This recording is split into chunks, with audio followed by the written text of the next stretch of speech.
Finally भाई ने आज के दिन भाभी को प्रपोज कर ही दिया। हर हर महादेव। आप सभी को मेरा प्यार भरा नमस्कार। तो आज की सुबह होती है चाय और पराठों से जो भाभी ने ला के दिए। फिर कानी भी उठ गया था, कानी को भी उठाया। दिन कब हुई पता भी नहीं चला। बच्चे लोग खाना खा रहे हैं। फिर आज भाभी की एनिवर्सरी है तो मैं फटाफट से शाम के टाइम रेडी हुई और भाभी के लिए सामान लेने जा रही थी। कानी भी इस टाइम पे सो रहा था तो मैंने यही सही टाइम समझा मार्केट जाने का। तो भाभी भी फिर देख रही थी कि ये कहाँ जा रही है रेडी होकर। हमने भाभी को बताया नहीं, इसलिए मैं निकली घर से। कम्मू भी दिख गई थी मुझे। ठीक है, चॉकलेट लाऊंगी आपके लिए। Bye bye. चलो बाय। कम्मू भी आज बहुत खुश थी, इसलिए बहुत ज़्यादा मस्ती कर रही थी अपनी बड़ी बहन के साथ मिलके। तो हम लोग जा रहे थे थोड़ा मार्केट सामान वगैरह लेने। तो ये और मैं फटाफट से हम दोनों ने स्कूटी चालू करी और हम घर से निकल पड़े। थोड़ी शाम की हवा भी खाई और सामान भी ले आए। तो हम दोनों रास्ते में जाते जाते यही सोच रहे थे कि क्या ले, सामान में कुछ समझ ही नहीं आ रहा था। और आप देखिए आज पहली बार ना बहुत कम भीड़ मिली है हमें इधर की तरफ, नहीं तो यहाँ पे बहुत ज़्यादा भीड़ रहती है। फिर फटाफट से हम लोग ये गए मेडिकल में। हम लोग ज़्यादा यहीं से सामान लेते हैं। मेडिकल से फटाफट से अंकल जी की दवाइयाँ ली इन्होंने और मैंने देख रही थी आई क्यों नहीं। फिर अचानक से फटक से निकल के आए। फिर हम लोग वहाँ से गए आगे के लिए। अब हमें लेना था, अब हमने लेना है सब्ज़ियाँ। यहाँ पे एक ही उसकी दुकानें हैं जहाँ से हम मटर पनीर ख़रीदते हैं, क्योंकि और लोग अच्छा पनीर नहीं बनाते। तो इधर के साइड सीमा द्वार में यहाँ पे एक पोस्ट ऑफिस है, उसके अंदर गली में जाकर ये जो यहाँ पे आंटी है ये बहुत अच्छा पनीर बनाती है। इसके चक्कर में इतने दूर आना पड़ता है। हमने फटाक से आंटी की दुकान से पनीर ख़रीदा। फिर मैं अंदर गई, मैंने सोचा बच्चों के लिए कुछ देखती हूँ खाने के लिए। और मैंने आंटी से पूछा यहाँ पे नूडल्स भी मिलेंगे। तो आंटी मुझे मैगी को बोल रही थी कि ये आटा नूडल्स है। तो मैंने बोला ये वाले नूडल्स नहीं, जो नॉर्मल नूडल्स आते हैं वो वाले। तो वहाँ पे नहीं मिले। फिर हम फटाफट से चल। तो अब हम लोग जा रहे थे हमारे एरिया में, यहाँ पे एक मोहल्ला पड़ता है जिसे सत्तू वाली घाटी कहते हैं। तो हम लोग लॉन्ग कट से फिर सत्तू वाली घाटी के लिए निकल रहे थे। वहाँ पे हर एक आइटम मिल जाता है, चाहे जो मर्ज़ी ले लो। तो हम फ्लाईओवर के नीचे से निकले थे। यहाँ पे पेंटिंग इतनी सुंदर सुंदर सी बनी हुई थी कि फिर हम लोगों ने पेंटिंग, तो मैंने बोला पेंटिंग भी शूट करती हूँ। आजकल देहरादून में बहुत सी जगहों में अच्छी अच्छी पेंटिंग्स वगैरह बनाई हुई है, तो बहुत ही अच्छा लगता है देखने में।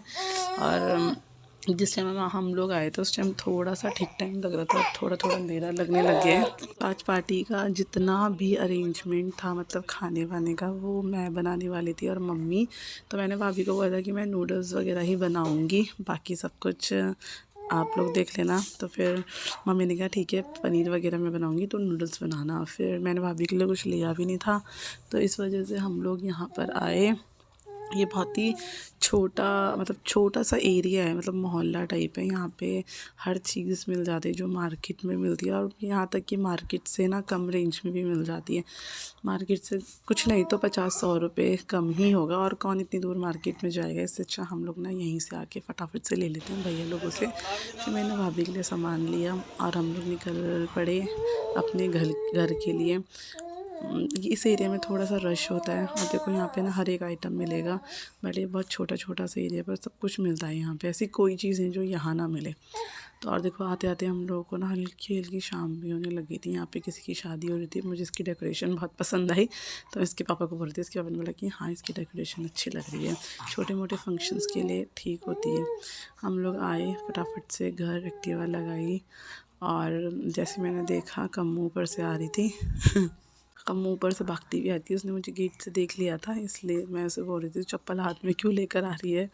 तो फिर उसने फटाफट से हमें माचिस ला के दी, क्योंकि हमारे घर में छोटे बच्चे हैं, इसलिए हम एकदम से नहीं जाते, माचिस वगैरह जला कर ही जाते हैं अंदर। और ये देखिए ये लोग यहाँ पे आलू छिल रहे हैं। कम्मू मुझे बोल रही थी बुआ मेरे लिए चॉकलेट लाए कि नहीं लाए। तो मैंने उसे बोला कि हर टाइम चॉकलेट खाती रहती है, तो इस वजह से वो थोड़ा सा मुंह बनाने लगे। फिर पूछ रही थी बुआ आप मेरे लिए चॉकलेट है? मैंने बोला मैं तुझे कितने बार बोलूँगी बच्चे चॉकलेट नहीं खाते। और जब मैं आई गाने भी उठ गया था, फिर मैंने भाभी को सामान दिया, मुझे थैंक यू बोलने लगी। फिर मैं अपने काम पे लग गई, जो कि मुझे ही करना था। मैंने फटाफट से उसमें पानी बॉईल करा और मैंने कहा तब तक मैं नूडल्स वगैरह रख देती हूँ, उसके बाद मैं गाने को फ़िट कराऊँगी।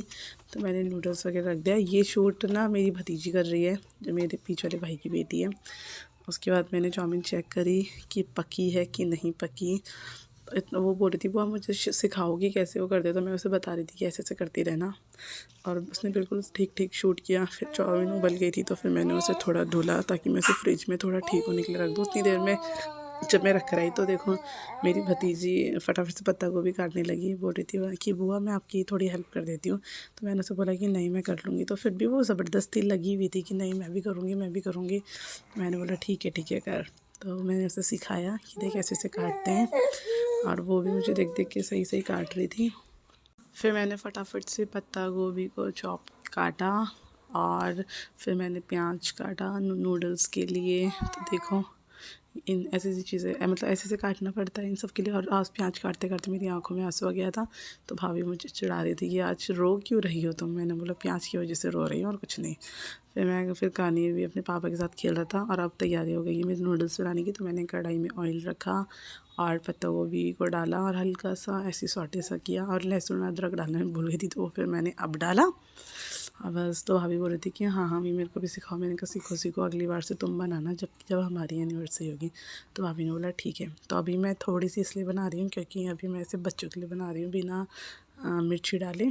तो मैंने उसमें हल्का सा नमक डाला और सोया डाला, सिरका डाला, और बस बच्चों के लिए मैंने नॉर्मल सी बनाई। और अब बना रहे थे हम लोग अपने लिए। तो वही सेम वही करना है, प्याज वगैरह पत्ता गोभी वगैरह डाल के ये सब। फिर मैंने चाउमीन फटाफट से रेडी करी। और आप लोग को पता है जब भी हमारे घर में कुछ भी होता है, कोई भी फंक्शन है या किसी का बर्थडे है या कुछ भी है, तो नूडल्स बनाने का काम ये लोग मुझे ही सौंप देते हैं। पता नहीं क्यों। मैं सोचती हूँ कि कभी ये लोग भी मुझे खिलाएं, पर अफ़सोस ये लोग नहीं खिलाते हैं। और उधर दूसरी साइड मम्मी पनीर की वो कर रही थी, पनीर की तैयारी कर रही थी, और ये शूट भाभी कर रही थी। तब तक मैं बच्चों को नूडल्स वगैरह दे रही थी। तो भाभी ने बोला चलो मैं कर देती हूँ। तो ये वाला शूट भाभी ने किया। जैसे कि मैंने आपको बताया कि पनीर की ड्यूटी मम्मी की थी और नूडल्स बनाने की ड्यूटी मेरी थी। तो इधर मम्मी ने सारा अच्छे से मतलब बना दिया था। तो हम लोग लगे हुए थे अपने अपने कामों में, ताकि भाभी को थोड़ा खुश कर सकें आज के दिन। फिर मम्मी आई। मम्मी कैसे हो रहे हैं? नंबर 1। और कहो फिर।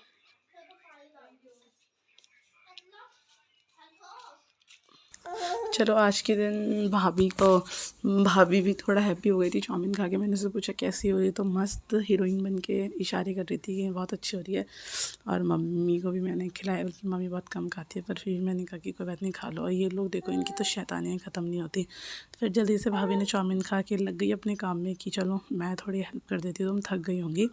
तो भाभी ने फटाफट से पूड़ी के लिए आटा लगाया, और भाई ने फटाफट से वाटर बॉटल्स भरी। कम वो पानी मांग रही थी कि पानी दे दो बाबा पानी दे दो। फिर भाभी ने डो बनाया पूड़ी बनाने के लिए। तो ऐसे ही हमारा काम चल रहा था। फिर तैयारी करने लगी मैं केक की। सब लोग सारे गेस्ट आ गए थे, मतलब ज़्यादा नहीं, हम लोगों ने थोड़े ही लोगों को बुलाया था, जैसे कि मेरी चाची, बड़ी ताई जी, और मेरी भाभी की बहन, और भाभी और भैया। तो इन लोगों को ही बुलाया था क्योंकि ये लोग आसपास ही रहते हैं। तो इस वजह से आपने सोचा छोटा सा फंक्शन, मतलब छोटा सा कोई मतलब कुछ होगा तो सब लोग का मिलना जुलना हो जाएगा, इसलिए हम लोगों ने बोला। ये मेरा भाई सबसे बड़ा, और ये दोनों की फ्रेंडशिप हो रही है यहाँ पे, दोनों खेल रहे हैं। और ये केक आ रखा था भाभी का, ये मेरा बीच वाले भाई है दोनों। और इसी टाइम भाई ने भाभी को प्रपोज़ भी कर दिया, जो कि भाभी हमेशा भाई को बोलती थी कि तुम बहुत अनरोमांटिक हो। तो आज फाइनली मेरा भाई थोड़ा रोमांटिक हो ही गया। तो बस इनकी खुशी का तो ठिकाना नहीं है। मम्मी ने बोला आओ फटाफट से केक काटते हैं, टाइम बहुत ज़्यादा हो गया है। फटाफट से मम्मी ने टीका लगाया दोनों को, भाभी को भी और भाई को भी।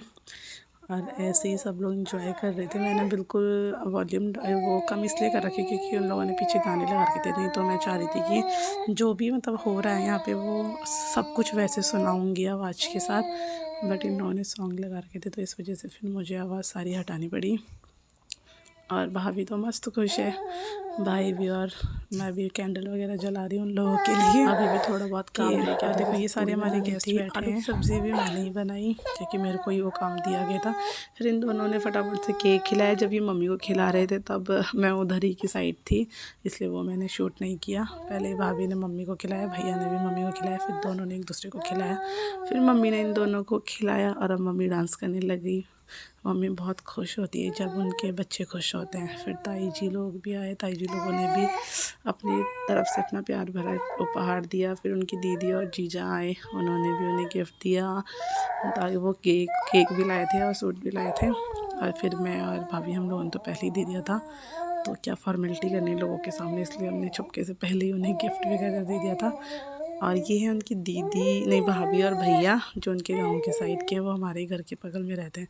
फिर मैंने केक में से फूल निकाला तो फिर पता नहीं मुझे किसी ने बोला कि उसके बालों में लगा दे, तो फिर मैं खाते खाते मैंने कहा लो यार फ़ोटो ही खींच लो ऐसी। फिर हम लोग नीचे आए, फिर हमने इनको खाना दिया। आई होप आपको वीडियो पसंद आई होगी। ऐसी छोटी छोटी वीडियोज़ देखने के लिए धन्यवाद।